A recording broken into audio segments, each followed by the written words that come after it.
네, 오늘 제목은 안 들어갑니다. 안 들어갑니다라는 제목으로 말씀을 좀 같이 생각해 보도록 하겠습니다. 우리가 몇 주간에 걸쳐서 계속 살펴보고 있는데요. 누가복음 15장 말씀이죠. 누가복음 15장에는 예수님께서 세 가지 비유를 말씀하셨다라고 말씀드렸습니다. 첫 번째 비유는 잃어버린 양 하나를 찾는 목자의 비유이고, 두 번째 비유는 잃어버린 한 드라크마를 찾는 여인의 비유입니다. 그리고 마지막 세 번째는 잃어버린 아들을 찾는 비유로 끝이 납니다. 예수님께서 이 비유를 말씀하시기 전에 15장 앞부분 2절에 보면 왜 이런 비유를 말씀하셨는지에 대한 이유가 이렇게 기록되어 있습니다. 2절 말씀인데요. 바리새인과 서기관들이 수군거려 이르되 이 사람이 죄인을 영접하고 음식을 같이 먹는다 하더라. 당시 유대 사회에서 세리와 죄인은 손가락질을 받던 사람들이었습니다. 세리들은 매국노로 취급을 받았고, 죄인이라고 불리는 사람들은 이방인의 피를 받은 사람이거나 혹은 심한 질병에 걸려 있던 그런 사람들이었습니다. 당시 사회에서는 이런 사람들과 함께하는 것이 곧 자기 자신이 더러워진다라는 것을 의미하는 것이었기 때문에 죄인과 가까이 하려 하지 않았습니다. 그럼에도 예수님의 모습을 보면 그런 사람들과 함께 하실 뿐만 아니라 그들과 함께 식사를 하셨다라는 겁니다. 그리고 하시는 말씀이 나는 죄인을 구하러 왔다라고 하셨다는 거죠. 그러니 이런 예수님의 행동이 당시 율법으로 그 사회를 유지하려고 지켜나가려고 하던 이 바리새인과 서기관들에게는 아주 못마땅하게 보일 수밖에 없었던 겁니다. 그래서 예수님이 이런 마음을 아시고 세 가지 비유를 그들에게 말씀하셨던 겁니다. 그리고 이 세 가지 비유는 모두 다 잃어버렸지만 다시 찾았다라는 것에 동일한 의미가 있습니다.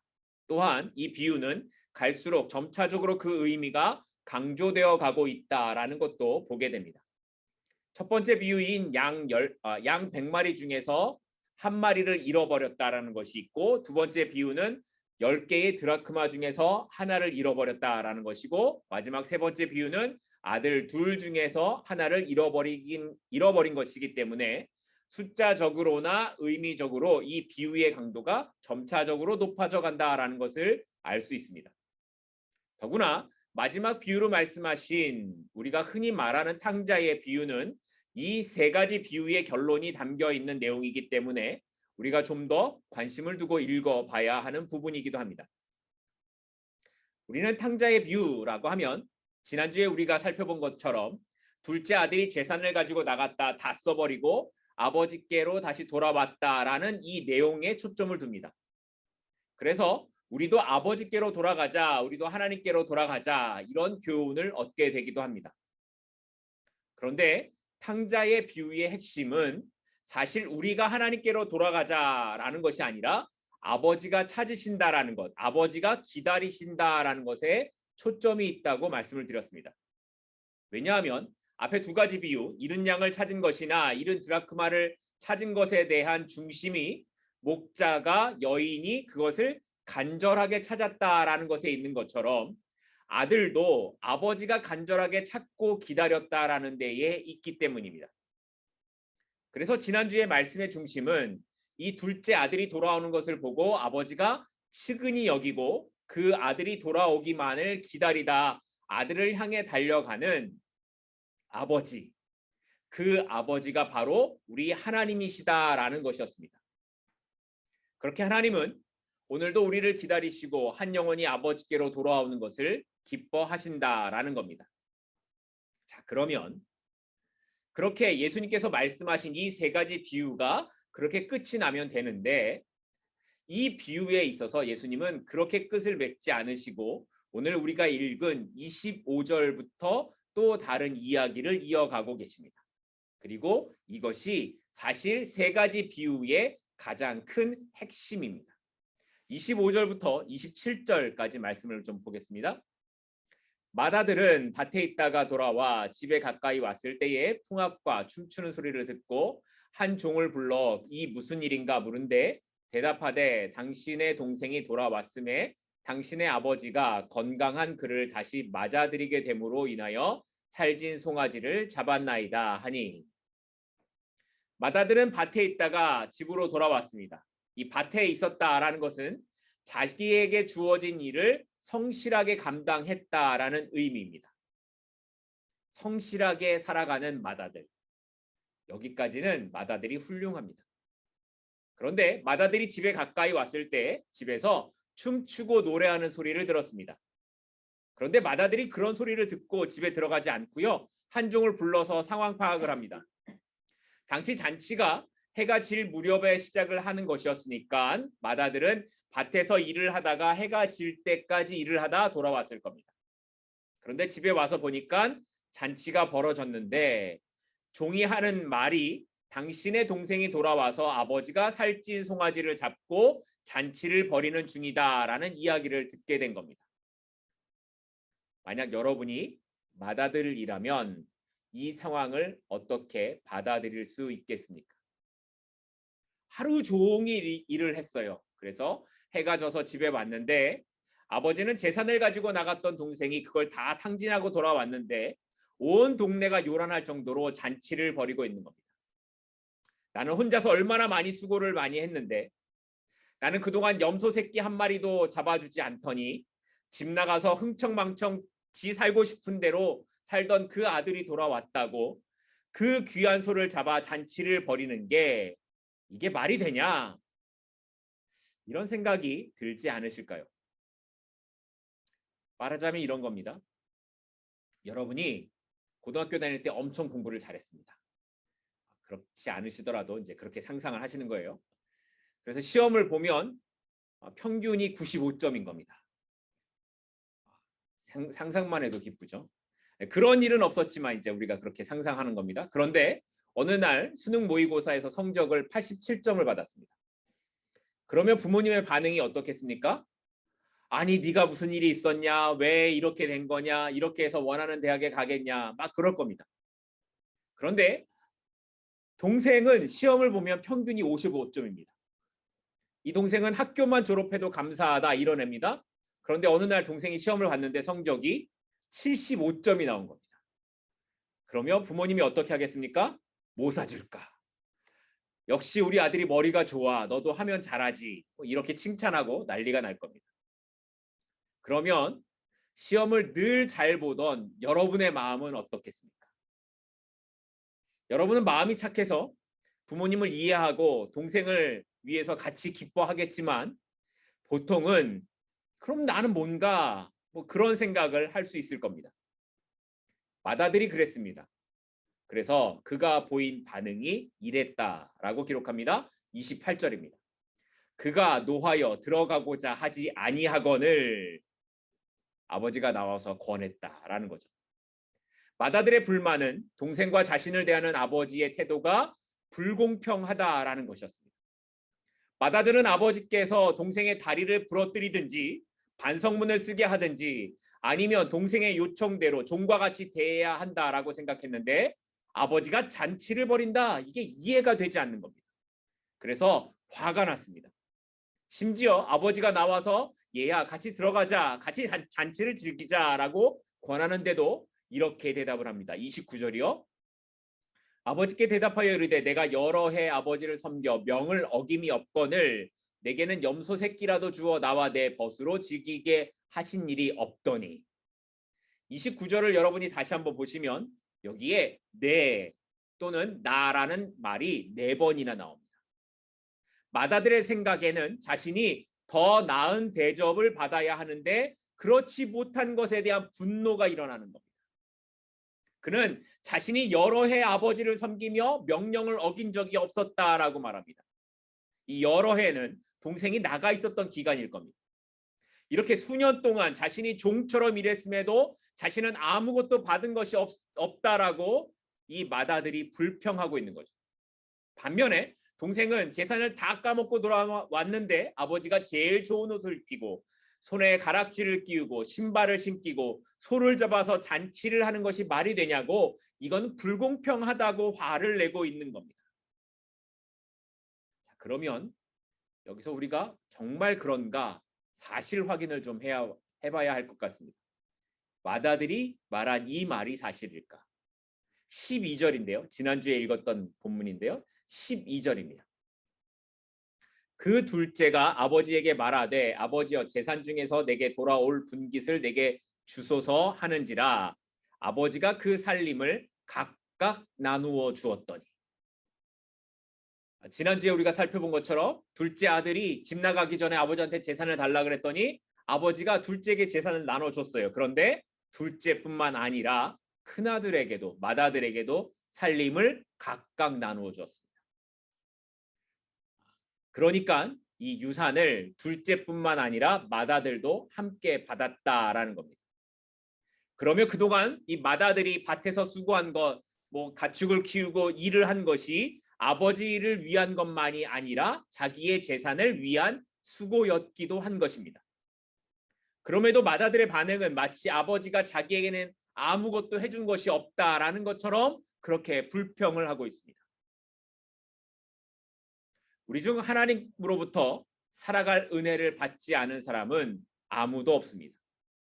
그 은혜로 인하여 우리는 이 땅을 살아갈 힘을 얻습니다. 그런데 많은 그리스도인들이 자신은 은혜를 받지 않았다 생각합니다.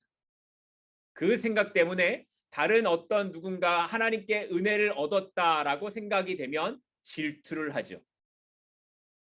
더구나 29절 말씀을 보게 되면 내가 여러 해 아버지를 섬겼다라고 할 때 이 섬기다라는 단어가 원어의 뜻으로 보게 되면 종이 되다, 종의 의무를 다하다 이런 뜻입니다. 그러니까 이 말은 맏아들이 아버지를 섬기는 그 마음이 종이 주인을 섬기는 그런 마음이었다라는 겁니다. 그가 종의 마음으로 의무 때문에 그 일을 하고 있었으니 아버지와 함께 있는 것이 기쁘지 않았다라는 거죠. 우리가 맏아들의 입장에서 불평을 하는 이유 중에는 그가 둘째 아들처럼 세상에서 자기 하고 싶은 일을 다 하다가 나중에 돌아온 것, 그래도 아버지가 받아준 것, 그것에 대한 불평일 겁니다. 그러면 그렇게 우리도 그렇게 살다 돌아오면 되겠네요 라는 거죠. 먼저 믿어서 맏아들처럼 신앙생활을 하는 것은 그럼 손해보는 게 아니냐 이런 말을 하는 경우도 있습니다. 그런데 지금 이런 불평의 의미를 바꿔서 말하면 지금 내가 신앙생활을 하는 것, 하나님과 동행하는 삶이 고단하고 힘들지만 괴롭지만 이것을 나는 억지로 해내는 것이다 라는 거죠. 나는 하고 싶지 않은데 억지로 하는 것이다 라는 그런 의미인 겁니다. 우리가 하나님의 자녀로 산다라고 하면서도 종의 의무를 하고 있는 것으로 여기기 때문에 우리의 시선은 둘째 아들처럼 세상에서 마음대로 살아가는 것을 부러워하는 겁니다. 그런 의미에서 보면 맏아들은 몸은 비록 아버지를 떠나지 않았지만 마음은 둘째와 같이 아버지를 떠난 또 다른 탕자의 삶을 살아가고 있다는 것을 이야기하는 겁니다. 그러면서도 겉으로 맏아들은 뭐라고 말하는 거예요? 나는 아버지를 떠나지 않은 의로운 아들이라는 겁니다. 맏아들의 위선이죠. 왜 이 말씀을 하실까요? 우리도 그렇지 않은가를 돌아보라는 겁니다. 이 모습이 바로 지금 우리의 모습이지 않은가를 돌아보라는 겁니다. 겉으로는 매주일 교회에 나오고 성가대 봉사도 하고 종교적 열심을 내고 성경도 읽고 기도도 합니다. 나는 이렇게 하나님을 믿는다라는 것을 사람들에게 보여주기도 합니다. 그런데 바라보는 시선은 하나님이 아니라 세상에서 자기 마음대로 사는 사람들입니다. 하나님을 완전히 떠날 수 없어서 하나님 편에 머무는 것 같기는 하지만 시선은 둘째가 살아가고 있는 그 세상의 좋은 것들을 바라보는 겁니다. 그리고 말하기를 그래도 나는 여기에 있으니 나는 저들보다 나은 사람이야 이러는 겁니다. 그래서 아버지가 동생을 위해서 잔치를 여는 것을 보니까 속이 비틀어지는 겁니다. 내가 어떻게 수고를 했는데 내가 얼마나 희생을 하고 아버지 곁에 남았는데 어떻게 아버지가 나한테 이럴 수가 있냐라고 하는 겁니다. 그러면서 이렇게 그 자신의 동생에 대하여 이렇게 말을 합니다. 30절 오늘 본문입니다. 아버지의 살림을 창녀들과 함께 삼켜버린 이 아들이 돌아오매 이를 위하여 살진 송아지를 잡으셨나이다. 아버지가 나와서 마다들에게 함께 잔치에 들어가자라고 했을 때 그가 동생에 대하여 한 말이 뭐냐면 아버지의 살림을 창녀들과 함께 삼켜버린 이 아들이었습니다. 근데 마다들이 어떻게 알았을까요? 동생이 이렇게 살았는지. 둘째 아들은 먼 나라 가서 살았거든요. 어떻게 알았을까요? 알 수가 없었을 겁니다. 동생에게 이 이야기를 들은 것도 아닙니다. 그럼에도 마다들은 자기의 동생이 창녀들과 돈을 탕진했다라고 단정지어 말하고 있습니다. 마다들은 실제로 동생이 어떤 삶을 살았는지는 관심이 없습니다. 그건 중요하지 않습니다. 그냥 그에게는 이미 이 동생은 그런 사람이라고 정해져 있었던 겁니다. 그러면서 하는 말은 더 충격적이에요. 아버지한테 이 아들이 돌아오매라고 말합니다. 우리말 성경은 이 아들이라고 하고 있지만 원문으로 보게 되면 당신의 아들이라고 이렇게 기록합니다. 형은 동생을 향해 한 번도 동생이라고 말하지 않습니다. 그에게 동생은 당신의 아들, 아버지의 아들일 뿐이라는 겁니다. 물론 동생이 문제를 일으키고 집을 떠난 것은 사실이지만 그동안 생사를 알 수 없었던 동생이 이제 돌아왔는데 형은 아무런 감정이 없습니다. 그동안 어떻게 살았냐고? 너무 힘들지 않았냐고? 세상이 흉년이 들어서 너무 힘들었는데 너는 어떻게 지냈냐? 이런 것을 묻지 않습니다. 아니 오히려 그가 살아 돌아온 것에 화가 나는 모습입니다. 마다들의 무자비한 모습이 적나라하게 보여지고 있는 겁니다. 마다들의 삶이 죄의 길에 있지 않았습니다.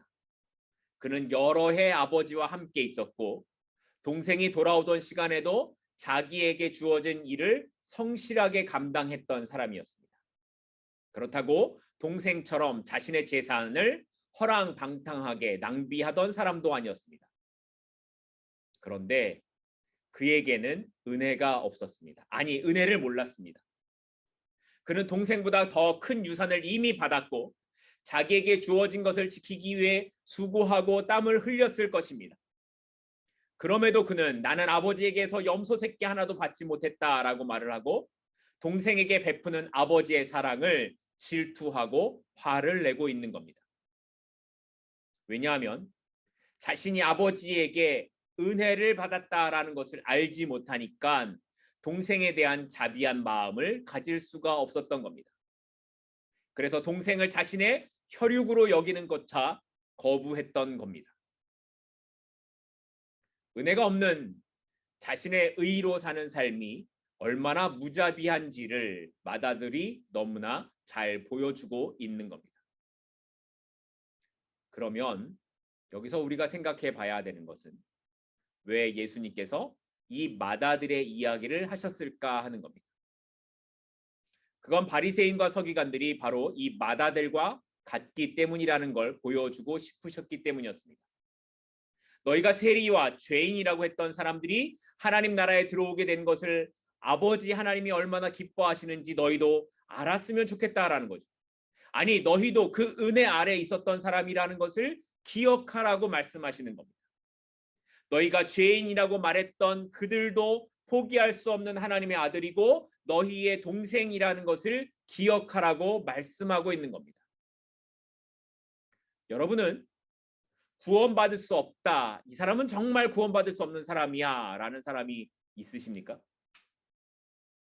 만약에 예전에 여러분에게 사기를 쳤던 사람이 교회에 나온다면 여러분은 어떤 마음이 들겠습니까?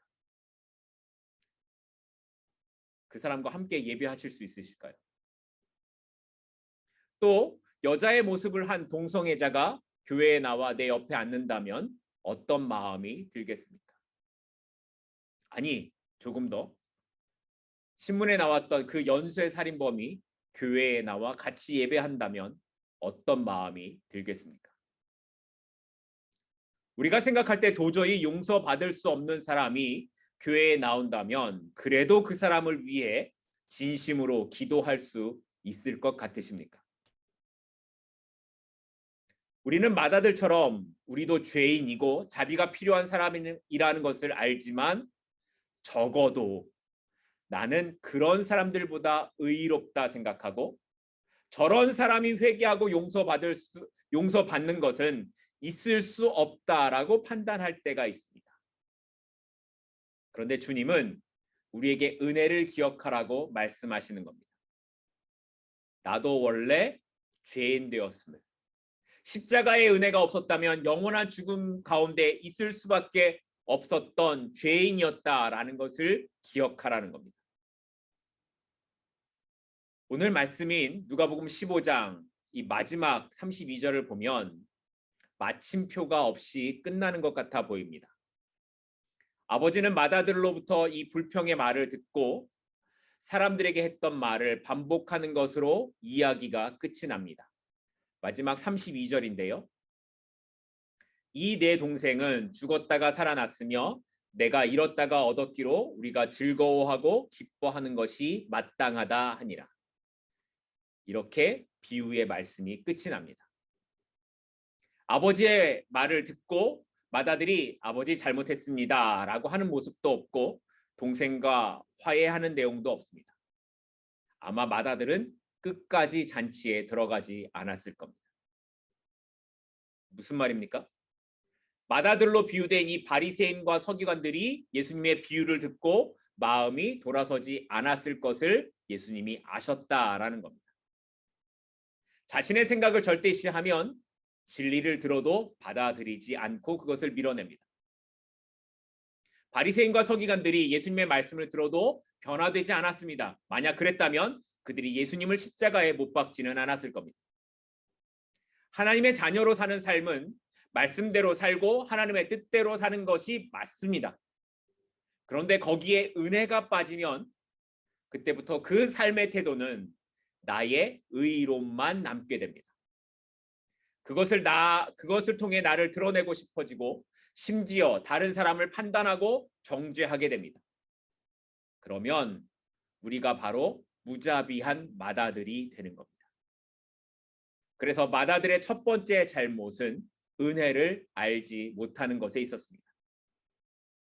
두 번째 맏아들이 잘못했던 것은 아버지의 마음을 이해하지 못했다라는 것에 있습니다.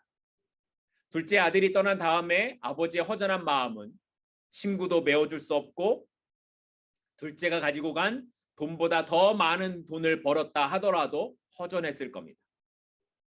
오직 그 아들로만 채워질 수 있는 마음을 맏아들은 알아야만 했습니다. 그런데 아버지는 둘째 아들이 죽었다 살아왔다고 할 정도로 기뻐했지만 형은 동생이 살아왔음에도 기뻐할 마음이 없었던 겁니다. 아버지의 마음을 맏아들은 알려고 하지 않았던 겁니다. 우리가 맏아들의 모습으로 살지 않는 방법은 아버지의 마음을 알지 않기 때문입니다. 아버지의 마음에 관심이 없기에 우리는 맏아들처럼 완악한 마음으로 살아갈 때가 있습니다. 맏아들이 아버지의 마음을 알았더라면 당신의 아들이라는 이런 말을 하지 않았을 겁니다.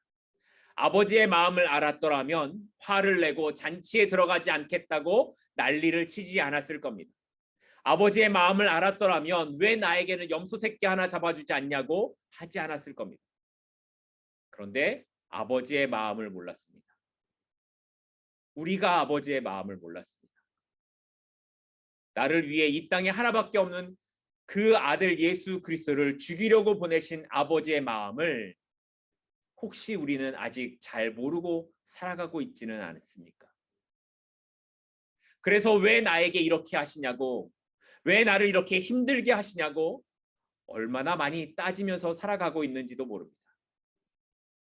그리고는 너무나 쉽게 구원받아도 될 만한 사람, 그럴 수 없는 사람을 내 기준으로 나누어버리고 바꿔버리는 그런 삶을 살아갑니다.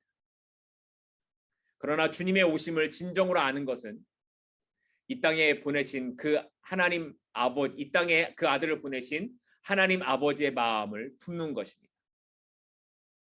하나님께서 그 아들을 이 세상에 보내신 것은 예수 그리스도를 믿는 사람마다 영원한 생명을 얻게 하기 위함이었습니다. 그 마음을 품지 않는다면 예수님이 아무리 이 땅에 많이 오셨다 하더라도 우리는 그 잔치에 들어가지 않겠다고 버티는 마다들의 삶이 될 뿐입니다. 이제 예수님의 오심을 기념하는 성탄절이 얼마 남지 않았습니다. 여러분에게 주님의 오심은 어떤 의미가 있으십니까? 우리가 아직 죄인 되었을 때에 그리스도께서 우리를 위하여 죽으심으로 하나님께서 우리에 대한 자기의 사랑을 확증하셨느니라. 이것이 은혜를 고백하는 사람, 그렇게 아들을 보내셨던 아버지의 마음을 알아가는 사람의 삶의 자세입니다. 바라기는 우리가 하나님의 은혜를 알고 아버지의 마음을 알아 그 아버지의 마음에 합한 그 삶을 살아갈 수 있는 저와 여러분이 될 수 있기를 주님의 이름으로 축복하고 소망합니다. 기도하겠습니다.